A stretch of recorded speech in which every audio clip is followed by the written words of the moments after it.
Free agency is, for the most part, done at this point for the Detroit Lions and most of the NFL. Yes, there could still be another move or two to happen, but for the most part, we should have a fairly good idea what the Lions wanted to address in the offseason and free agency and how that's going to position us for the NFL draft. Let's not forget we're less than, I believe, 38 days from the kickoff of NFL draft. So let's talk about what we've done in free agency, how that's positioned us for the draft, and where we go from there. Maybe even just a little bit more in today's Mock 4.5 version of Lions Talk Live.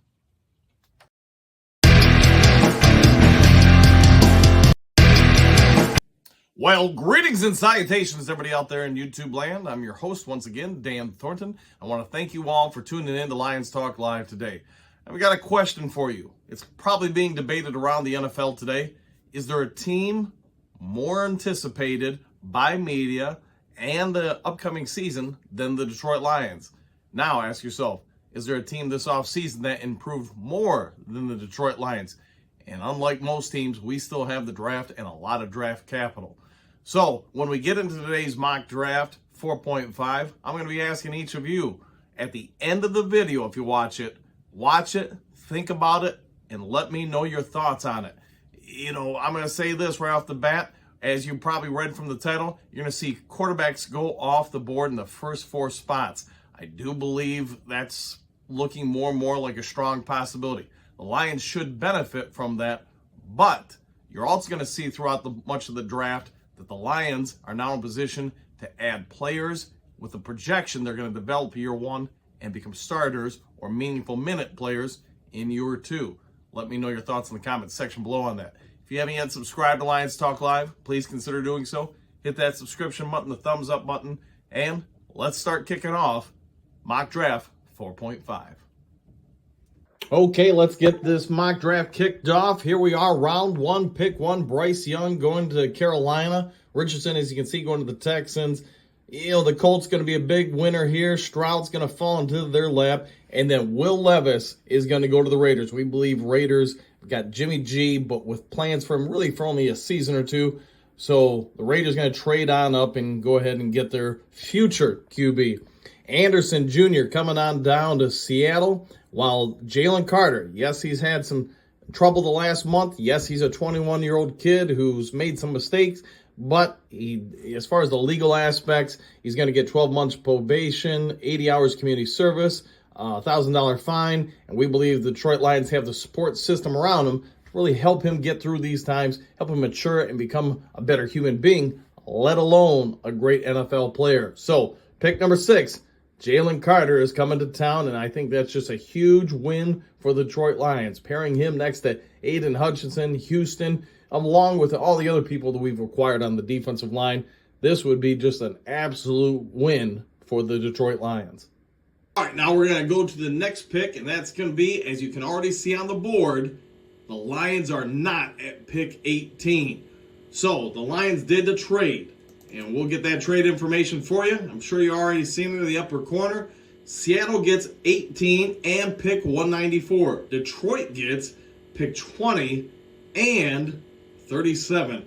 A heck of a trade, but the Seahawks, since they did not take Carter, really wanted a defensive tackle up there, and Brian Breezy was that guy for them. They wanted him so much before Tampa Bay could get him that they were willing to make this trade. And as you can see, the Lions are the beneficiaries of that.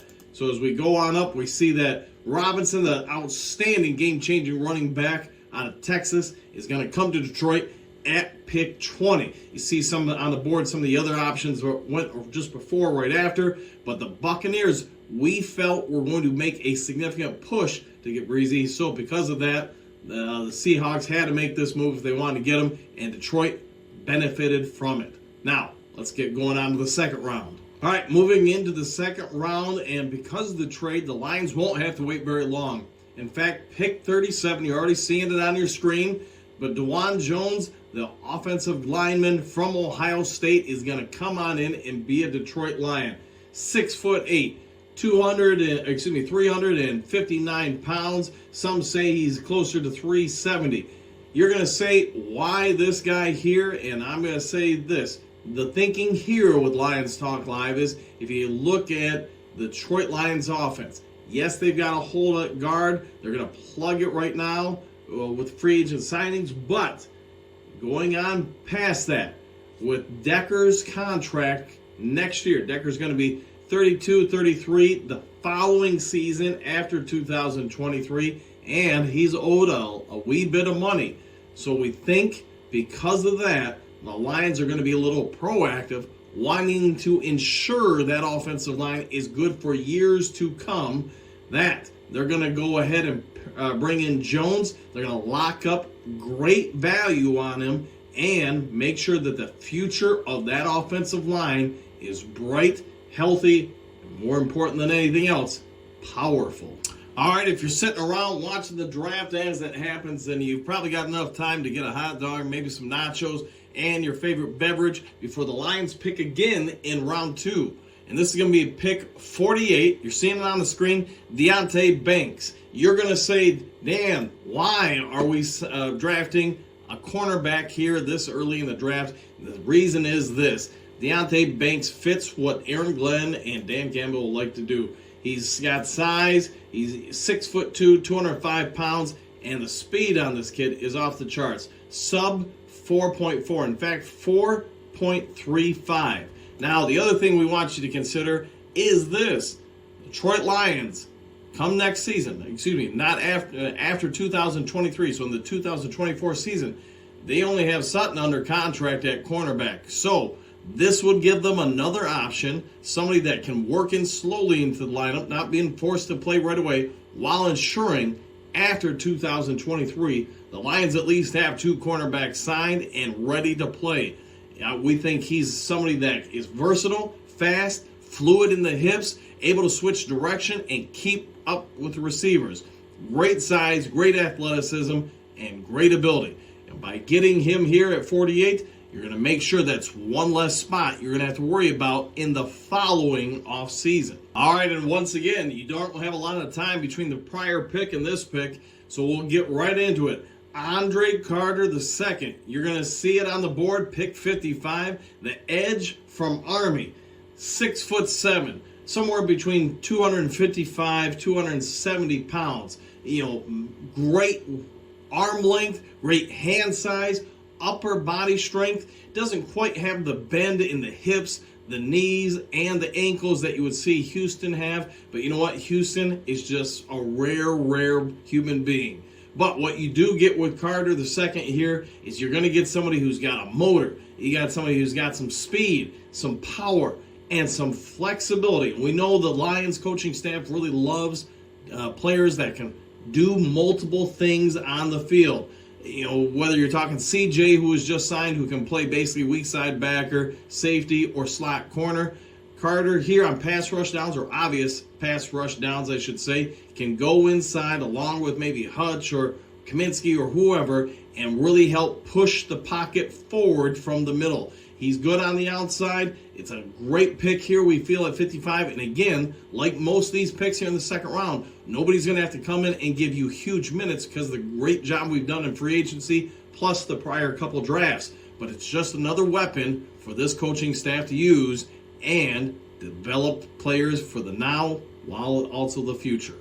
The Lions now have a little bit of time before the next pick. If you're sitting around watching, you probably had time to go out and do a few things before coming back and seeing on your screen at pick 81, A.T. Perry.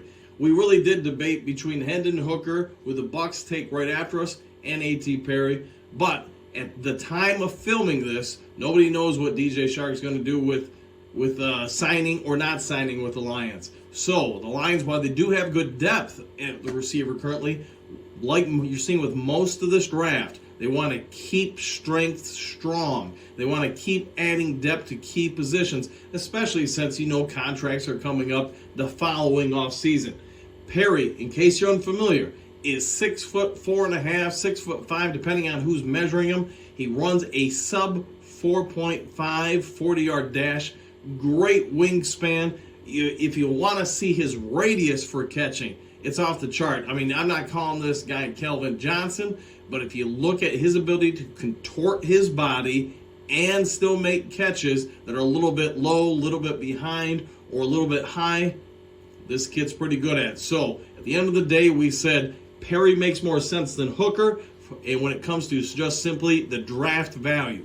So at 81, the Lions went with A.T. Perry in this Lions Talk Live Mock Draft 4.0.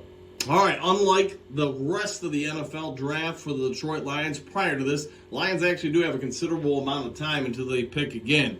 And as you're seeing on the board, once again, we pick a value player at a position that we feel he can be groomed, developed, etc. Clayton Tune, the quarterback from the Houston Cougars. Now, most of you are probably not going to be horribly familiar with this kid, so let's give you a little bit of thinking why we went ahead and took him. 6'3", 222 pounds, and the kid's actually got some wheels. You probably wouldn't guess that, but he does. He runs the 40-yard, or ran the 40-yard dash at the combine at just over 4.6 seconds. Was he the fastest quarterback out there? Absolutely not. Was he one of the top 5 fastest? Yes, he was. Now, the other reasoning behind taking him, if you look at Tune's last 2 years in college, 2022, a 67.3 completion percentage. The year prior to that, even better in 2021 at 68.2. He's got an arm. He's got some speed. He's got some abilities in his body in order to be able to get out and run out of the pocket. So he's an accurate passer with some speed, and you look at his QBR, it's just a win-win. Is he going to come in and supplant Goff day one? No. Is he going to do it potentially somewhere down the line? We'll wait and see. But what we do have here for Detroit is somebody that's going to get better with time and seems to offer a lot of the traits every NFL team is looking for. So, again, at 152, the Lions are going to take Clayton Tune, the QB from Houston. Moving on to the final pick for the Lions, and that's going to be pick 183. You're going to find that we took Garrett Williams for them. Now, who is he? If you're unfamiliar, well, we're going to tell you about him right now. We're going to find out that Garrett Williams is a sophomore. Keep in mind he was redshirted. 6 foot, incredible speed, great at man-to-man principles, but also kick and punt return abilities. So we think here, we debated between linebacker and potentially another cornerback, but we thought the value was better here with the corner at Garrett Williams versus any of the linebackers on the board. So we didn't want to force a pick. Let's be very clear on that. The other part of it is, like we already illustrated in some of the other picks, the Lions in this mock draft are looking for people that don't have to come in right away, that can develop, and the following year, when spots come open because of salary cap or contract expires, whatever it may be, this kid can come on in and give just another layer of depth to a position that, like we've talked about, there's only one guy on the books at cornerback for the Lions beyond the upcoming season. So with the final pick, we decided to go with Garrett Williams, an athletic player who can develop. He's got size, speed, a lot of the raw mechanics, but is going to need a little time to groom. All right, that should do it for the mock draft, but here is my thoughts, and I know I kind of mentioned it throughout the videos. I think the Lions, with many of these picks, are going to be able to get great value that most people don't anticipate that we'll be targeting right now. The reason behind it, like I try to illustrate, isn't so much to help in the now, but next year, you got a lot of guys going late into contracts, getting up there in age a little bit, or in the case of cornerback room, you only have Sutton under contract beyond next season. So you're going to have to start looking for bodies to put in there, and why not grab some players, whether it's offensive line, cornerbacks, whatever have you, that can help out with the team this year while developing your grooming without having to play in games in meaningful minutes and project your future there. So is all this going to shake out? What are your thoughts on it? I'd be interested to have some of our debates with you guys. Also, don't forget, Sunday, Lions Talk Live. We'll have a live broadcast at 6 p.m. Eastern Standard Time. If you haven't yet subscribed, you know what to do. Hit the subscription button, leave a thumbs up, and we'll see you all next time on the next Lions Talk Live.